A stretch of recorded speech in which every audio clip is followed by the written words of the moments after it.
930 horsepower, 1,510 Newton meters, the most powerful S-Class-based car we've ever built. Super black, or is it? There's some new things in there, that's what we'll talk about today. It's time for another Tech Talk with our friend Jörn.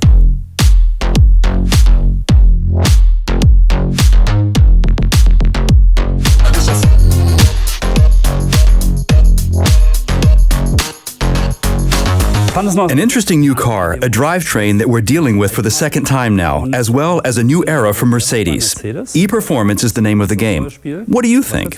It's fascinating, and most of all, it's a classic Brabus. A big S-Class as the base, big drivetrain to start with, some things on top, and yes, it's black, so it can't be any more Brabus. It's interesting that over the past few years, the big hype has been G-Classes, and lots of people talk about that, but the S-Class is a car we've always worked with, even before the G-Class, in fact. Absolutely. When the company was just getting started, S-Class Mercedes cars already played a role. The G-Class only became part of it later, so this is once again going back to the roots, after having had the Maybach-based 850 with the turquoise blue interior on our last show in 2023. Now, here we technically have a super black, but not exactly, because we've tried a few things with the interior. But let's start from the beginning. First of all, it's a car that makes a huge impression. Black. Yes, but it's also very sporty. I think it's incredible how sporty the car is, despite being the size of an S-Class. It has the elegance of an S-Class, especially in black, but also with the front's design, it really is very sporty. Just to make things clear, this is based on the S63-AMG E-Performance. It's a new car, just arrived on the market, so it's super fresh. What we have in front of us here, it's not the Maybach with the really long wheelbase, nor is it the S-Class with the short wheelbase. It's the classic S-Class that you drive yourself. It's not meant as a chauffeur car, rather. It's the sportiest S-Class on the market. And now, in the Brabus 930 version, are you someone who'd be driven around in an S-Class? No, I'd want to drive this car myself. Jörn likes to drive himself. Of us two, you're also the sportier driver. I wouldn't be so sure. I'm more of a granddad at the wheel. I remember a trip to Italy with you that was also very sporty. Is that right? You remember? Okay, now you're spilling secrets again. No, that never actually happened. It can't be that we drove the Puro Sangue together in Maranello. Impossible. Impossible, right. Let's take a look at the car. Our task with every single design is always to ask ourselves, how can we create clear recognizability? On the other hand, we have to adapt to the base vehicle's design. For example, making sure we transfer all the sensor systems. And thirdly, we always have to try out something new. Around the exterior, there's a lot that's classic Brabus. Inside, there's quite a bit that's new, but let's start with the front. Yes, as you said, clear recognizability with the usual Brabus elements. The additional, very nicely designed Brabus air inlets, which are integrated into the grille. As usual, pre-preg carbon with a high gloss finish. You know the never-ending debate, which is nicer? Every customer who wants matte can have matte. Every customer who wants gloss can have gloss. But we have to admit that carbon fiber is still one of the most complicated product groups, simply because it's laminated manually. Then it goes into the oven, then you pull it out, and only at the end of the production process, when you take it out of the mold and flip it over, can you look at the structure. Since when do we actually make our own carbon? Good question. 10 years? No, a lot longer, a lot longer. It's been, yes, I would say it's been almost 17 years. Of course, it's also grown with time. At first, we just added small details, accentuations in carbon. The extent to which we work with carbon fiber today, for example, with the rocketr, even if it's not exposed carbon, there's still carbon under the painted surface. That's exploded over the past 10 years. It's really exciting that we actually had a strategy 10, 15 years ago. There was a time where we worked with smaller components, but then we realized that this was making us lose our identity. We also got the feedback from the market. Our customers very clearly stated, if you're making complete front aprons, if you're making clear defining components that visually change the car, then this is what we want. And this trend is the complete opposite now.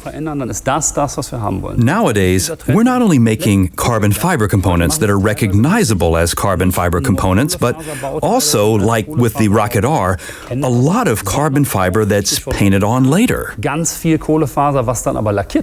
Nowadays, we have other possibilities in mold making that make a lot of things possible, which makes it very interesting, especially for our limited series. But in the end, for me, this is the benchmark: exposed carbon fiber.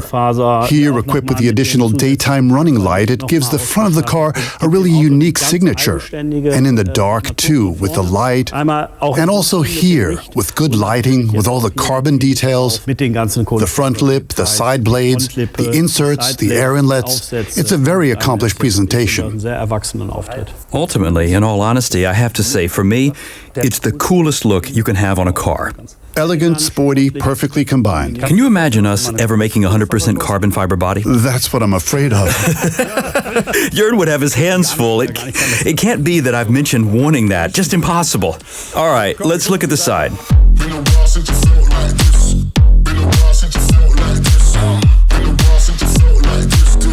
In all the projects we have going on in the company, you and I usually turn to the wheel. Now, I know that's a terrible segue. It is. Come on, let's keep it serious. Mono Z 265/35, ZR22, a bit more on the rear axle. 295. 295. And as you just rightly said, these are tire dimensions, which, if you'd had these here 20 years ago on the rear axle, everybody would have freaked out. Everybody would have freaked out, right? It's a fact that wheels have become bigger and have changed, and we can talk about that. And we should also talk about forged wheels versus cast wheels, because this Mono Z in 22, as is often the case with us, is once again a forged wheel, and for good reasons. Now, give me the technical, nerdy explanation on what a cast wheel and what a forged wheel is, and which of the variants has which advantages and disadvantages. A cast wheel gets cast. That means you cast liquid aluminum into the corresponding mold. There are various processes that require different amounts of pressure. I'll spare you the really nerdy details. A forged wheel consists ultimately of a forged blank, which is really forged from hundreds of tons. You can imagine a salad bowl that emerges as the blank. And from this blank, the entire geometry of the rim is lathed and milled. Those are the essential differences. By forging, you get a defined grain flow. There are very complex metallurgical reasons for that. These rims can have much smaller wall thicknesses. We've had wall thicknesses of just 2.5 millimeters, sometimes even less if we're working with very light rims like the rocketr has. That always depends what kind of load you develop the wheel for, meaning how heavy the wheel's application will be, since this forged material has specific, clear, and homogeneous product properties. And that's what determines the possible wall thicknesses. We have to be clear about this. A wheel like the Mono Z, 22 inches, what we have here with us right now, we would never have made it for a car like the S63 20 years ago, because it's so much more bespoke. The wall thicknesses are so different from how they used to be. That's why forged wheels have come into focus more and more, because they offer advantages that also jive well with the trends, with what people are asking for. For example, bespoke wheels that are very open so you have a great view to the brakes, but also a low wall thickness and an all-around bespoke look to the wheel, with more details like you can see here, the creases, the various elevations and details. The undercut? The undercut, which means, just to explain what undercut means, if I stretch my hand over here, I get to the other end of the spoke, so we can offset the color of this whole area here. These are all things that wouldn't have been possible before. Absolutely. And the component weight ratio, in this case, the weight of the rim and the rim's load capacity.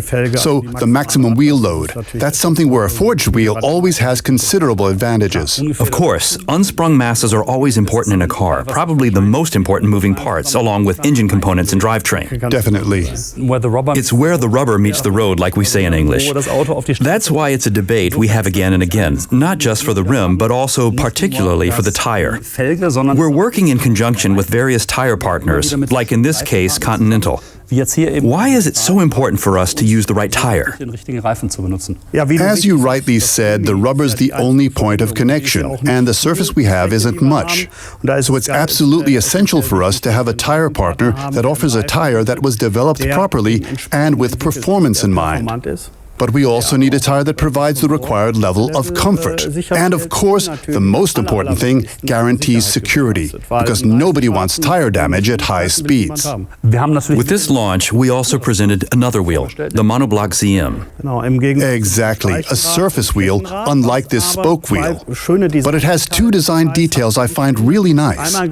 First, it really highlights the monoblock Z's contour here, as is the case with the ZV's multi-spoke design.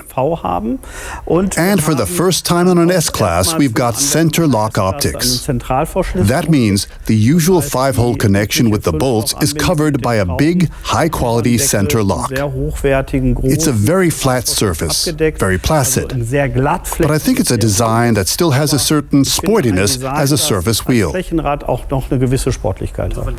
For someone interested in a wheel for their S-Class, even if they don't want a Brabus 930 masterpiece, but are simply looking for a cool wheel set for their S-Class, let's say in 22 inches, we have the Monoblock Z on offer, an open, sporty wheel with a lot of view to the brakes. We have the Monoblock M on offer, the exact opposite, a closed wheel thinking more in the direction of an elegant saloon car.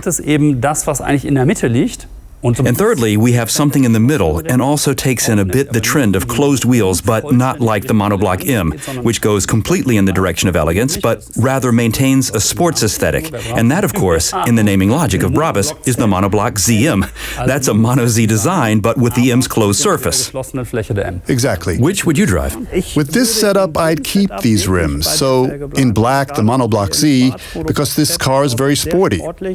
I would actually have it depend on what kind of interior I end up going for, what I'm doing with the exterior. If it ends up being a bit more elegant, I'd get the ZM, but like this, sporty black, I'd stay with these. Let us know in the comments of this video whether you prefer Mono Z, sporty, open, or Mono ZM, more closed, a different look that's very en vogue with lots of cars nowadays. We're really interested to know what you think of this, which wheel you'd choose, maybe also the color combination. Let us know in the comments. We'll look at them and I'll say something about it in the next Insta story. I think it's beautiful, a super exciting wheel, and that's why we showed it like this for the world premiere. Let's keep going.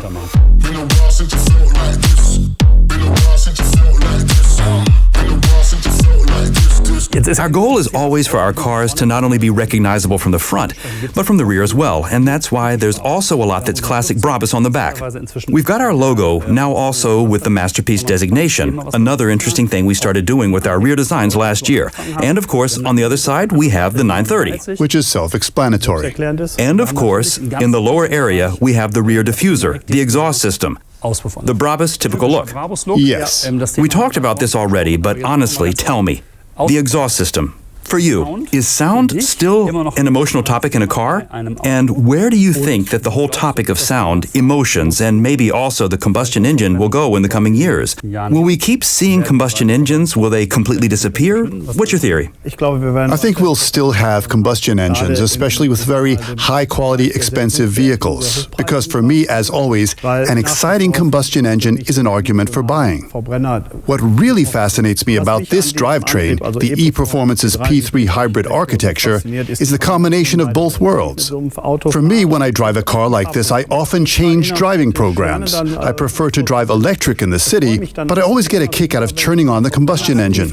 Absolutely, absolutely. I also keep hearing from the market, from our customers, from journalists, from the entire scene, the argument that we have fun with combustion engines, we have fun with a car that talks to us, with the sound, with the vibration, with the fact that the car's alive and really transmits emotion. That's the biggest challenge for electric mobility, though I think we can both say that we're not anti-technology. On the contrary, we ourselves build lots of e-cars, like the smart #1 and #3. Absolutely fascinating cars, from 0 to 100 in 3.9 seconds. When it comes to pure speed or acceleration, e-cars are well ahead, but that's not all there is to it. Now, there's a few things about the rear that I find really cool. First of all, the mix of materials, because nowadays we work with a lot more materials than, say, just with carbon fiber. And when you're interested in this topic, it's often presented in discussions like you count how many materials are visible, and you often suspect that it's a bit too much when, for example, you mix carbon fiber, painted surfaces, aluminum, and metal, and a label to top it off. But you can see on the exhaust that it works, and regarding compound complex components, you just use the wonderful term free-hanging double diffuser. Let's talk a bit about that. A really horrible, long, and bulky word. Okay, let's start with the first topic. The various layers in the exhaust area, around the exhaust area, the tailpipes, as you rightly pointed out, the different materials and surfaces we have. Many different elements are combined, which, from just describing them, you'd probably think, oh my God, what have they done? But I think that here it's very well layered, especially the mix of painted surface, carbon fiber, matte carbon, and titanium. And always with all kinds of radii, all kinds of distances, gaps, and of course, the decoupling in the exhaust system for the heat, which is a huge thing, especially with the titanium pipe's carbon fiber coating. And if you look inside, there's also the shaping of the pipes on the inside. But if you look at our exhaust systems from the turn of the millennium, that's when we asked ourselves, how do we develop this further optically in a sensible but challenging way? And if you compare that with what we're doing nowadays, it's a completely different world. Nowadays, there's so many different manufacturing processes. Deep drawing metal, flanging metal, carbon fiber, and then the actual titanium tailpipe also has a gap insulation inside. The rocketr, for example, also has 3D printed Inconel. Nowadays, there's lots of regulations that didn't exist before, and we do an unbelievable amount to fulfill all these regulations and to comply with all of them, even with cars that aren't street legal, like the crawler.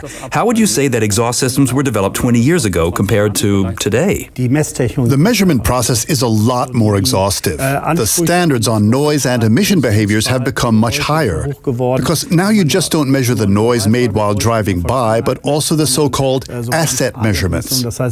These are very complex measurements where the car's behavior has to comply with the noise limit under certain acceleration and speed parameters. They're incredibly elaborate measurements with very expensive measurement equipment. You drive with telemetric systems that capture all of that.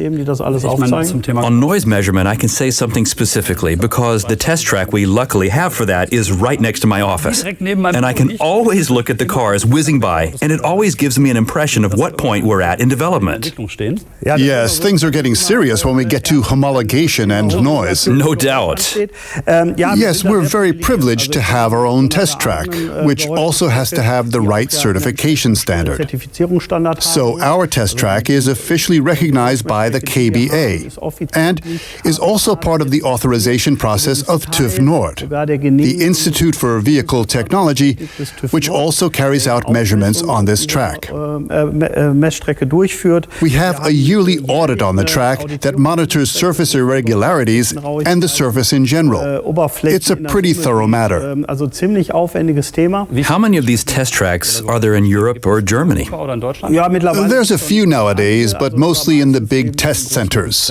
For example, Papenburg has one, and closer to us there's Aachen, Aldenhofen, but apart from that there isn't much. Certain manufacturers also have facilities like that, but on the whole it's not that many. And I would say that in the tuning industry and in limited series production we have a relatively unique position. Whenever we discuss the test track, I personally notice in conversations with you how important the subject of testing, homologation, measurement, and certification has become. The license plate often ends up being the most expensive part of the car. Whenever we're developing a car not as a track or off-road tool like the crawler, which is expensive to develop as it is, that's not what I mean, but when we want to bring the car to the road, the moment we want to develop a component with official authorization so that it's also testable and customers don't get in trouble, so that everything's made according to regulations, in that moment, your fixed costs skyrocket dramatically. And the resources we spend nowadays don't compare at all to how it was 10 or 20 years ago. Absolutely. Take a vehicle like the XLP 6x6. There, just the homologation phase lasted almost 7 months, and we were quick and focused. As you say, you really need high budgets because the measurements are thorough and expensive. You have to rent test tracks, test benches, etc., and that's always a big load on the budget. For us, of course, even though there's special solutions for specific markets, for specific countries, it's the German TÜV and German regulators that are essential. On the one hand, we sometimes complicate our lives with that. But on the other hand, we know for sure that we're making products that work, that last, that are safe, and that fulfill all applicable laws. If you want to mention OPF, that's another fascinating topic we get asked about quite often because lots of people miss the sound of the last and next to last generation of AMGs, and also our cars, the last G-Class before the 463A. OPF means gasoline particulate filters. We've known particulate filters for many years from diesel, decades really. A filter influences things like exhaust gases and back pressure, exhaust gas pulsation by the exhaust system. So of course the noise and sound are different, and right now it's become very relevant because last year came a second level in the new EC regulation regarding external noise.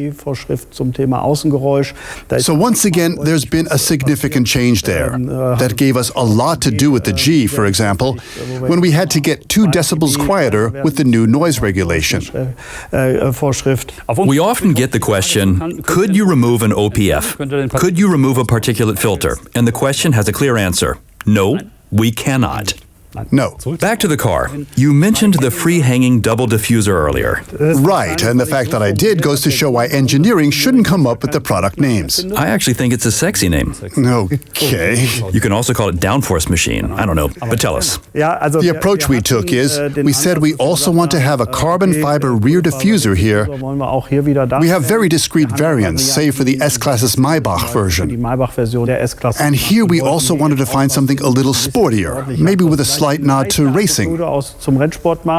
We had an intense discussion for the rocketr about the integrated rear spoiler, and that was the case because product homogeneity, a clean unitary look, a Brabus typical look is always personally close to my heart, and it's in that atmosphere that the discussions we have on potential designs take place, and they lead to this part, for example. Exactly, and that came from different design loops where we said, let's build a free-floating part connected by 3 struts. Pretty cool, right?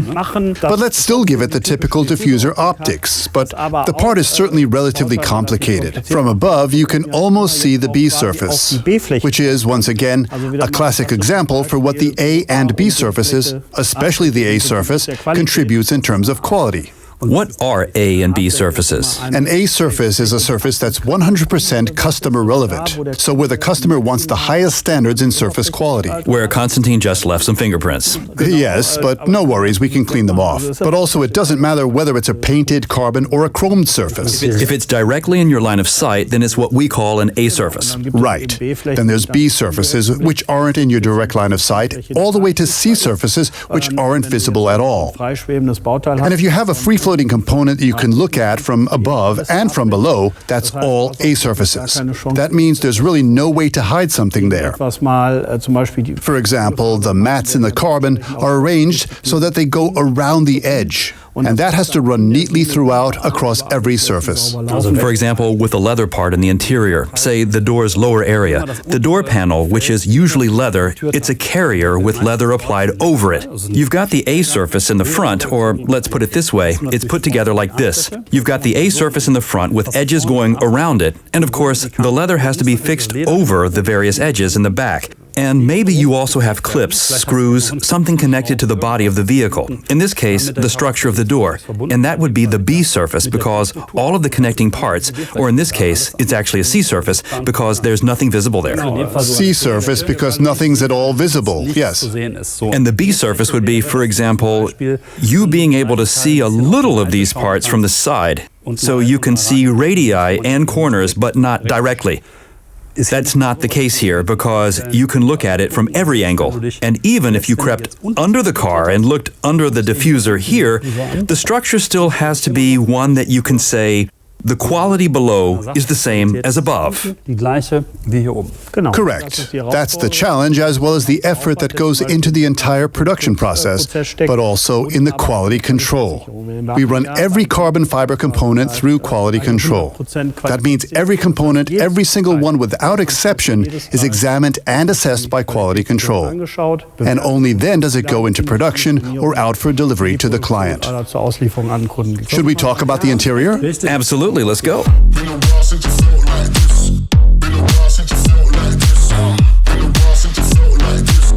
I know that when I sat inside for the first time, I thought, isn't there something different here? Because you think, super black, okay, cool. But then you think, wait a minute, there's red here and gray on the doors. There's red there too. You know how sometimes you sit in a car and think, Where's Waldo? Exactly. Something's off here. Exactly. There's something unusual happening. But let's start with the things that are the usual. A complete BRABUS masterpiece interior, carbon fiber on the center console, carbon fiber on the door, complete leathering on the door panels, upper parts of the door, the floor, the transmission tunnel, the back seat, absolutely everything. Alcantara headliner. Alcantara headliner, right. We've been doing interiors for over 40 years. And I still get the feeling from the work we do for the interiors and the debates we have regarding interiors that its role in our discussions just keeps growing. Not least because, by now, we are perceived very differently as a brand. Yes, and the expectations people have for us, the expectations we have for ourselves is growing, but with that, the expectations our customers have for us is growing as well. When we did complete or partial leather furnishings in the 80s and 90s, a leather dashboard was an enormous highlight. Nowadays, we take that almost for granted. It's a basic foundational element. Then there's the use of piping. Even if, as in this case, there's no color contrast at all. And you'd think we'd simply use double stitching. But no. We're working with millimeter-thick piping, which is usually only used for color accentuation. And something I find incredibly sexy is that when you look down the door into the gap between the door and the dashboard, it follows the shape of the dashboard and goes into the other side, all the way around the driver's cabin. A super cool manufacturing quality where you can feel in every corner that it's a masterpiece, and where the quality managers we have now, it's actually an interesting detail because in our production facilities, of course there's quite a few ladies and gentlemen walking around wearing the normal BRABUS overalls and factory clothing, but there's also an ever-growing number of employees for whom it's the opposite. They wear red outfits with black logos, which identifies them as our quality managers. They've played a bigger and bigger role in the past few years. And some of them, like our dear colleague Josef, have been doing this job for decades. We'd never placed as much priority on it as we do today. And they're authorized to shut down the entire production at any point when they say, this is not okay, it'll have to be done again. If you get into one of our cars today, where do you look? I have to say the steering wheel is an important point. And of course, the first thing you see is the dash. But also the doors interior parts, those are always important in my eyes. And obviously when I sit down, when I get in, the entire seat area is important. But also, for example, the console panels. And aside from what the components are made of, when you look for signs of quality, where does Jörn Gander look? I try to differentiate it somewhat. My professional gaze falls, for example, on the airbag stitching, which is very well done. But of course, it's not a design element, it's functional stitching. But fully in your field of view, as we discussed earlier. And someone like you, of course, will notice the airbag. So a huge number of images will fly past your mind's eye that a normal passenger on the passenger seat like me just wouldn't see. Right. The deployment, how the stitching opens up, a lot of factors that play into it. But I have to say, I still try to always enjoy the overall impression.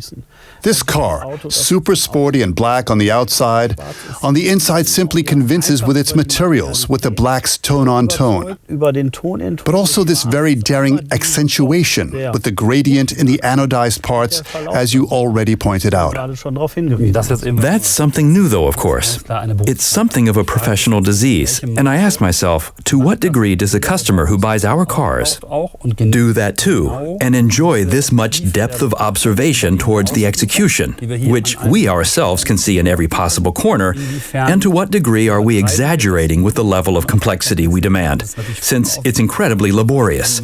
Every so often, we'll have experts come in who say to us, "You're utterly insane. That happens often when we set quality standards for vehicles. And then always have the argument, does a customer even see what we're arguing about? But in case of doubt, we always go for it. Even if the customer doesn't see it, we do it anyway. That point will always come. The customer might not notice it at first, but after 10, 12, or 13 times.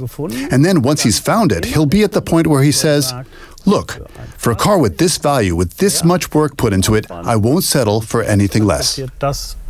Yes, and that's also partly something car-specific. Take the standards we have here for component integration, stitching quality, splitting quality, and fitting in general. How well the components as a whole fit together. If we expected these standards, say, from a piece of real estate, or if we expected these standards from a boat, or even if we expected them from an airplane, in all these cases, you'd be in the realm of the technically impossible. Because the standards are also different in different industries. Absolutely. Now, the gradient glaze. Our idea was to combine the two main kinds of glaze chosen by our customers, one of which was shadow chrome. And the other red. Right, rocket red. Why not try and get the best out of both worlds? Yeah, and we do have both. And that was the precise moment where I sat in the car and thought to myself, what is it they've done differently this time? I don't know what it is. And then I realized, wait a minute. And you can see it wonderfully up here. The lower part is red, and the upper part is shadow chrome. The part where it gets difficult is at the transitions. Especially where it's from left to right. And here you have a nice point of direct comparison. But at this bit here, where the trim on the lower end of the dashboard changes from red to shadow chrome, you don't have it, because instead, you have the counterpoint here behind the wheel. And that always makes qualitative observation easier. Or here's another nice detail. Check out this transition. How here, right at the control panel for the air conditioning, they've also been matched. That's definitely a level of craziness where someone who comes from a background with series products will say, for perfectly comprehensible reasons, I can't deal with this kind of complexity in my production process. I don't want to see that being done because it's incredibly expensive in terms of hedging. And that's why I expect it to remain something very special, because we always concentrate on serial number 1, and we align every one of our internal processes around that. I think this two-color combination is great, because apart from that, we've kept things very simple. Black is a nice accent. We've built a total of 3 cars to use for our launch.